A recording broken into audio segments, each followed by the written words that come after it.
What's the debate on benzoyl peroxide and why are people so angry?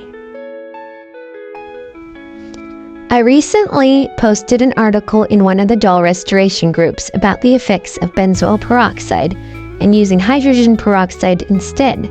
I simply asked if anyone had used hydrogen peroxide. These were my responses. One of the so-called experts wrote that it does not permanently fade vinyl. I replied that in my case it did. She argued back, saying it does not. And again, I said we had different experiences. She then deleted her comment and blocked me.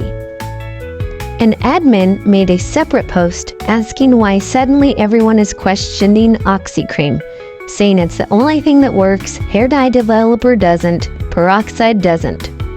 Someone replied that people claim BP destroys the vinyl and can continue to work even after being washed. Another person replied that it left white marks and that even after 2 months it won't go back to normal. In another group, someone posted about BP lightening the face. Regarding hydrogen peroxide, many people said it doesn't work for stains, stains didn't look any different, under a heat lamp it did nothing.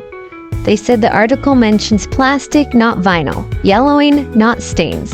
It's for yellowed plastic, not to remove stains. Someone claimed that stating that BP remains active for years is fear-mongering and that HP won't remove stains, just yellowing.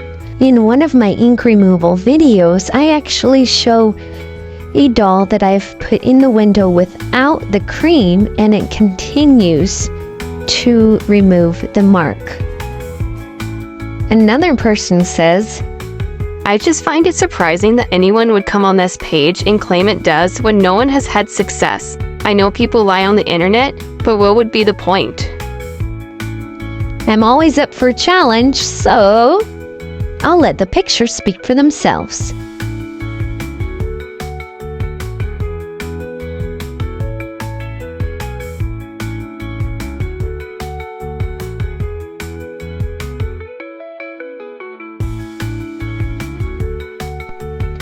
Variables that affect the outcome are temperature, UV index, volume, the strength of the hydrogen peroxide, the stain ingredients, and the vinyl ingredients. If you have different results in using hydrogen peroxide, it could have been a number of reasons. Just because something didn't happen to you doesn't mean it didn't happen to others. Thank you for watching. I hope this helps to clarify some things. Be sure to check out my channel where I have lots of experiments using benzoyl peroxide and hydrogen peroxide.